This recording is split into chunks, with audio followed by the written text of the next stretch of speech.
everybody, welcome to my studio. Today we are going to paint an eye in oil paints. So it's going to be more of an exercise. We're not going to be painting like a completed painting, but it's going to be a lot of fun. So let's get started. We are using all Gamblin paints today, and this is the palette. We are using titanium white, cadmium yellow light, yellow ochre, cadmium red light, alizarin crimson, ultramarine blue, and burnt umber. We will also be using Gamblin refined linseed oil to thin out our paints.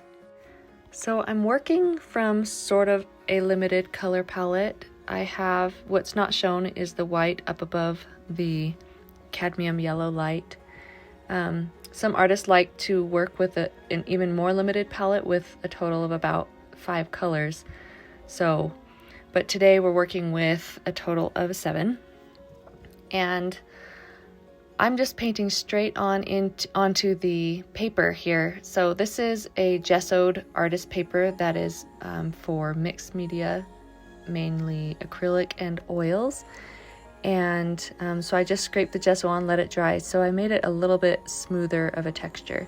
So like I said, I didn't sketch out the eye beforehand. Sometimes I do like to sketch it out and get the proportions just right. But I found that lately sketching it out, and like I've been using a grid for portrait paintings, but it's kind of become a little bit of a crutch, and so I've missed just diving right in with the brush and kind of painting more intuitively. So that's what we're doing here today. So I've taken a little bit of the burnt umber and the alizarin crimson and cadmium red light, and also mixed in some of the yellows and the white, and I'm just kind of playing around with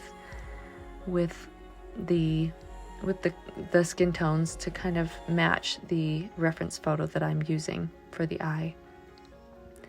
So if you'll notice when you're painting the eye, you'll find a kind of a repeated pattern with many eyes that you look at. There's going to be certain areas of the eye that are going to be a little more reddish, and then other areas that are going to be a little cooler. And a lot of it has to do with where the blood is in the eye and the depths and the shadows and different things like that. So I'm paying attention to the areas of the eye that are warmer, the places where the light is reflecting. The reference photo that I'm using is one that doesn't have a lot of shadow and contrast to it. So I often like to work from images that have a lot of contrast and a lot of shadow, but so this one was almost a little bit of a challenge because I felt like the colors didn't change much in the skin tones, but it was a good exercise nonetheless.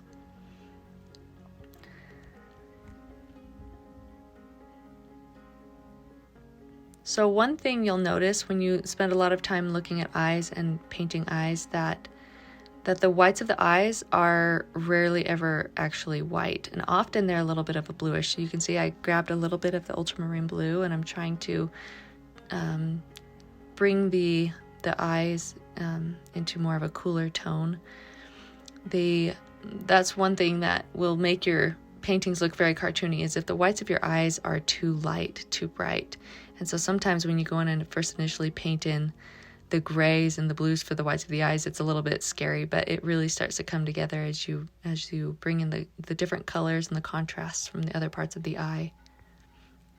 So now I'm bringing in, smoothing out some of the lines a little bit, playing with skin tones, and trying to define the edge where there's the bottom, kind of the bottom lip of the eyelid. And now I'm mixing the burnt umber and the ultramarine blue to get what almost looks like a black color. So a lot of artists will avoid using black altogether. You'll find that it's almost not ever necessary to use straight black from the tube, and you can mix a really dark color by mixing burnt umber and ultramarine blue. So with this eye, you'll notice as I go in later to paint in the eyelashes, it's kind of stark. The model I used, they had makeup on, and so the end result is going to look a lot like the eyelashes have mascara on them. And sometimes that's not very desirable in a painting, but that's okay.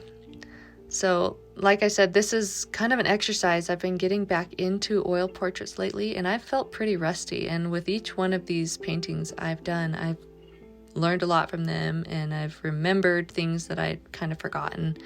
And so it's been a good exercise, but it's also showed me how much more I need to keep painting parts of the face and portraits, and getting more familiar with skin tones and color mixing and things like that. So I'm going through here and adding a little more detail with some warmer tones, trying to bring in a little bit of shadow. And one thing that you may find that some artists, and maybe what you like to do, is to pre-mix a few of the main skin tones, flesh tones at the beginning. Sometimes I do like to do that. I'll look at the image I'm painting from and find the main color areas that stand out the most and that I find are the most common, and I'll mix those paints before I begin. And that can be beneficial because it can kind of speed up the painting process a little bit as you get going, because you're not having to mix so many colors as you go, and you can kind of go off of the colors you've already pre-mixed. This time I decided just to, like I said, go more intuitively and just grab paint as I went and mixed as I went to kind of just go with the flow. And sometimes it's kind of fun to see what comes out on the palette doing that. So now I'm bringing in some detail into the eye. I'm trying not to be too detailed though. It can be easy to overwork a painting and to make it look too stiff because it has been too overworked. And I even think you may see at the end here that the brush strokes, I feel like I could have left a little more loosely. And I think for my next eye exercise, I will leave things feeling a little bit looser and more painterly. Also, you may notice that around the eye, where the brown parts of the eye, I you kind of blend the paints a little bit.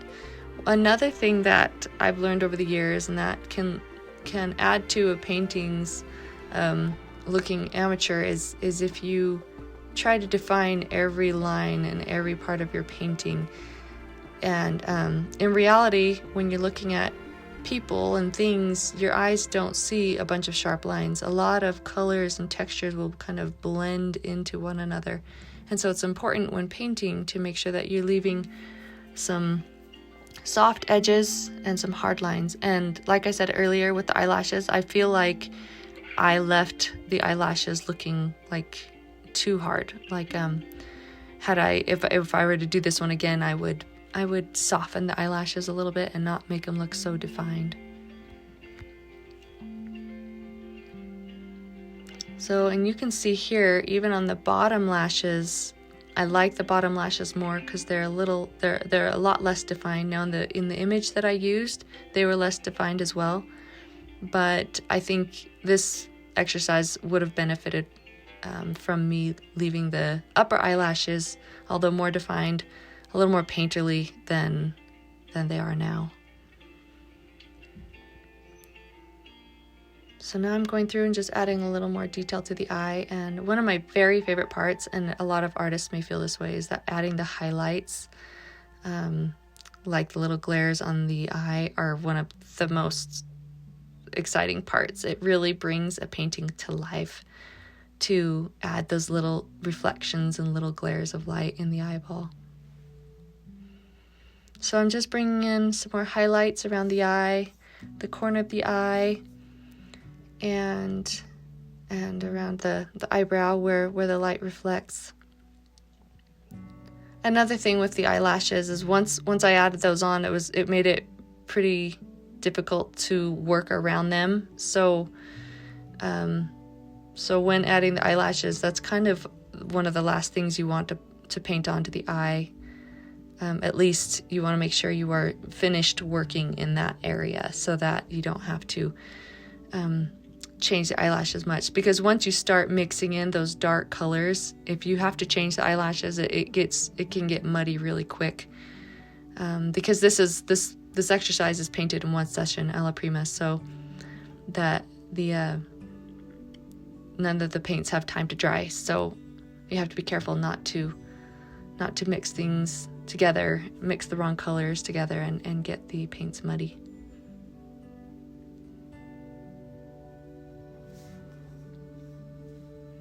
So now I'm going through and just trying to add a few of the finishing touches, trying to mix in a little more contrast into the colors, bringing in some stronger reds. And one thing I noticed at the end of this exercise is that I had a lot of kind of pinky skin tones, and although it did look a lot like the reference photo I was using, it felt a little too pinkish and purplish to me. And so moving forward, I'm going to probably work on mixing skin tones that are a little more neutral and more tan and brown, because I really don't want a lot of my portraits to have kind of a pinkish glow to them.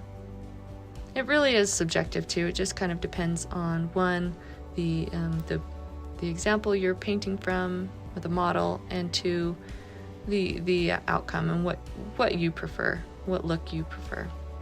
So I'm adding a little bit of highlights on the bottom eyelid, because sometimes you can see, if you're looking at someone's eye, there can be a little bit of glisten where some of the oils from the eye are touching the bottom eyelid.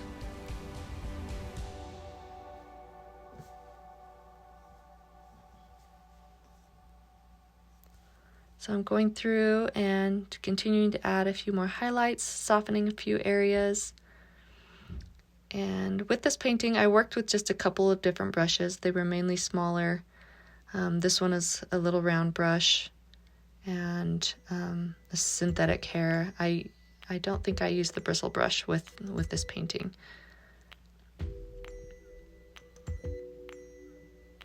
And I did use a little bit of linseed oil throughout to soften the paints.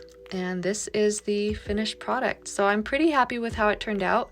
I do want to paint another eye though, and fix some of the things that I didn't like this time.